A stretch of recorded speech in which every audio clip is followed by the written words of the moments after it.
महोदय, मैं सर्वप्रथम मेरे आराध्य प्रभु राम को प्रणाम करता हूँ, श्री हनुमान जी को प्रणाम करता हूँ, माँ भारती को प्रणाम करता हूँ।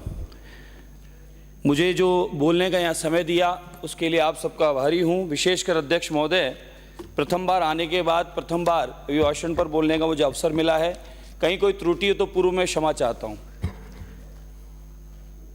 सबसे पहले तो हमारे आराध्य भगवान राम, जिनकी वंदना हम सब ने की है और इस अमृत महोत्सव हम सब मना रहे हैं। कुछ सदस्यों को जरूर इससे आपत्ति हो रही है, बार बार राम की बात आते ही उछल कूद मचाते हैं, ऊट पटांग शब्द फिर बोलने लगते हैं। खैर, ये अपना अपना स्वभाव है। हम सब के इष्ट राम हैं, प्रभु राम हैं।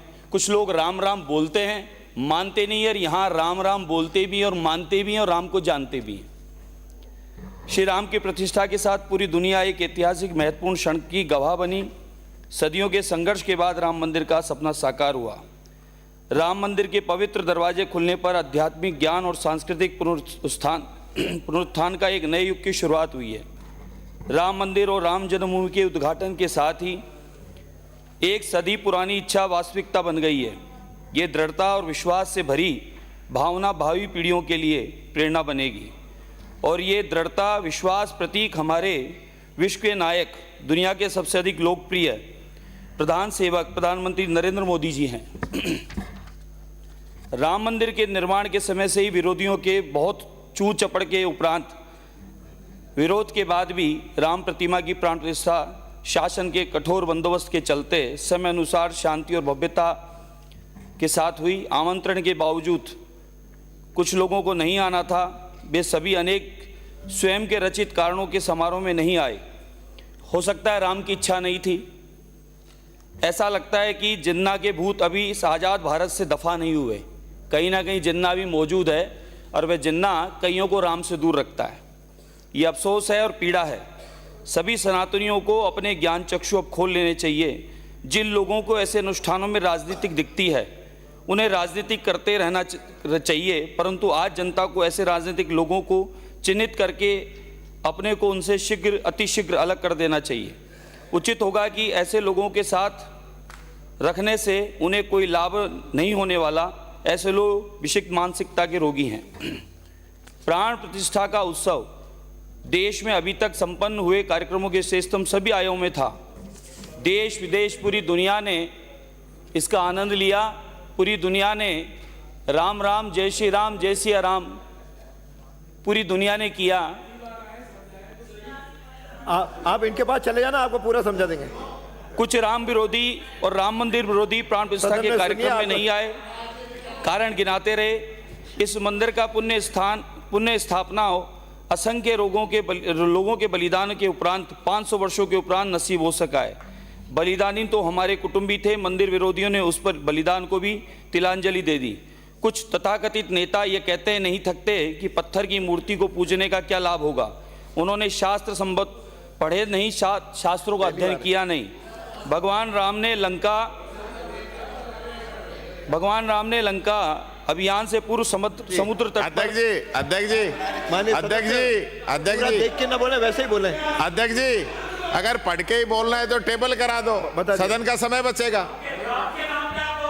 नहीं, इसमें राम का कहाँ लेना देना आ गया? भगवान राम का तो इनके प्रवचन करवा दो महाराज जी के यहाँ पे, बोलने दीजिए। राम पे प्रवचन करवा दो। भगवान के राम के गुणों की मैं बात करूं तो उनके गुणों में लोभ, ईर्ष्या, स्वार्थ से कोई सदस्यों को दूर रहना है। कुछ तैयारी करके मुश्किलों से हार न मानना, संकल्प को पूरा करने का निश्चय, विनम्रता, सबको साथ लेकर सबको चलना, सबका विश्वास जीतना, सहनशीलता और धैर्य, दयालुता, मित्रता, नेतृत्व क्षमता के जो मुख्य गुण हैं उनको हमारे माननीय प्रधानमंत्री जी ने अपने जीवन में उतार रखा है। हमारे माननीय प्रधानमंत्री लोभ, ईर्ष्या, स्वार्थ से दूर हैं और कोई भी लोभ उनको अपने मार्ग से नहीं डिगा सकता। मुश्किलों से हार न मानने के गुण का उदाहरण कोरोना काल है, जिसने पूरी दुनिया में हाहाकार मचा दिया था, परंतु माननीय प्रधानमंत्री जी ने हार नहीं मानी और असंभव सा कार्य किया, जिसमें कोरोना की 3 वैक्सीन बनाने का कार्य किया, जिससे न केवल भारतवर्ष को बल्कि दुनिया के कई देशों को वैक्सीन की सप्लाई कर इस महामारी से निकालने का प्रयास किया। मोदी जी ने यह गुण दयालुता, मित्रता का प्रतीक है। भगवान राम से ही ये सारे गुण हमें संभव हो पा रहे हैं। संकल्प को पूरा करने का निश्चय तो माननीय प्रधानमंत्री जी का इतना है कि उन्होंने संकल्प लिया था कि कश्मीर से धारा 370 हटानी है और कश्मीर के लोगों को उनका हक, कश्मीर की प्रगति का मार्ग प्रशस्त करना है।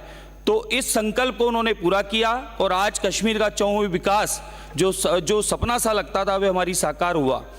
आज वहाँ पर पर्यटन बढ़ा है, शांति की स्थापना हुई है और निरंतर तरक्की की ओर कश्मीर आगे बढ़ रहा है। वहाँ के अब पत्थर नहीं, वहाँ कलम हाथ में है और विकास की ओर कश्मीर आगे जा रहा है।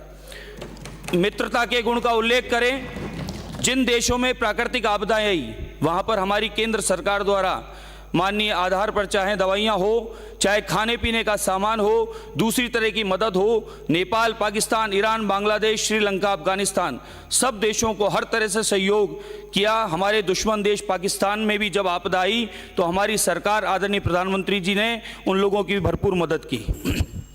माननीय प्रधानमंत्री जी से प्रेरणा पाकर ही प्रदेश विकास की गति पकड़ रहा है। कुछ ही दिन में सरकार आए हुए और गति प्रारंभ हो गई, ये माने विकास को पंख लिखें। माननीय मंत्री भजनलाल जी ने संकल्प लिया है, अगर मैं पूर्व सरकार की बात करूं तो पूरे 5 साल तक मुख्यमंत्री का है, मुख्यमंत्री बोला है नहीं, आप दोबारा सुन लें। माननीय मुख्यमंत्री जी, आदरणीय भजनलाल जी, भाजपा सरकार का संकल्प है, ये पूरा एक परिवार है। पिछली 5 साल की सरकार जैसलमेर की होटलों में हवा खा रही थी एसी की और यहाँ जनता त्राही त्राही मचा रही थी सड़कों पर। पिछली सरकार का कार्यकाल आप हम सबको पता है। भ्रष्टाचार चरम सीमा पर पहुंच गया था। सरकारी ऑफिसों की अलमारियों में सोने के बिस्कुट पाए जा रहे थे। लगता था सरकार के जो मुखिया हैं उनका जिस प्रकार से ढीला रवैया था वे पूरे तंत्र को ढीलापन करके तंत्र भ्रष्टाचार में फैल गया था। पूरे 5 साल कुर्सी की लड़ाई में ही गुजरे और इसका फायदा भ्रष्ट नेता अफसरों को खूब उठाया। सरकार का भी, उसमें पूर्व विधायकों का भी बहुत सारा समय जैसलमेर की होटलों में ही बिताया गया। पूर्व मुख्यमंत्री जी अपनी कुर्सी बचाने के चक्कर में घोषणा पर घोषणा करते रहे। एडवर्टाइजमेंट की सरकार रही। जिस एमएलए ने जो मांगा सो उसकी घोषणा कर दी, लेकिन धरातल पे भी कुछ हुआ नहीं। बजट कहां से आएगा ये पता नहीं था।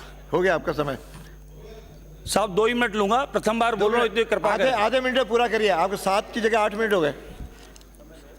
2018-19 के अनुसार 31 मार्च 2019 को राज्य पर रुपए 3,11,374 करोड़ का ऋण भार था। प्रति व्यक्ति ऋण भार रुपए 40,300 था। जो बजट अनुमान 2023-2024 के अनुसार 31 मार्च 2024 को राज्य पर रुपए 5,79,781 करोड़ का ऋण भार अनुमानित है तथा प्रति व्यक्ति ऋण भार बढ़कर रुपए 17,800 अनुमानित है। युवाओं को तो सरकार जैसे युवाओं की तो शत्रु थी, पीछे ही पड़ गई। पता नहीं किस बात का बदला लिया। वैकेंसी निकाल देते, फार्म भरवा लेते, फार्म के पैसे इकट्ठे कर लेते, कोचिंग वालों से साठगांठ कर लेते और जैसी परीक्षा आती पेपर लीक करवा देते और बच्चों का भविष्य अंधकार में बार बार डाल दिया गया। पुरानी सरकार के मंत्रियों ने अपने चहेते रिश्तेदारों को नौकरियां बांटने का काम किया। आरपीएससी जिसकी साख रेपुटेशन पूरे देश में थी उसको मटियामेट कर दिया। काम पिछली सरकार ने ऐसा किया जैसे मानो नाथी का बाड़ा हो। इस प्रकार का काम पूरी सरकार ने करके अपना समय बर्बाद किया और राजस्थान की जनता ने जो विश्वास दिया था, जो मत दिया था, जो टैक्स ने जो रुपया दिया था उसको बर्बाद किया। इसके अलावा कुछ नहीं किया। धन्यवाद महोदय। श्री जेठानंद व्यास।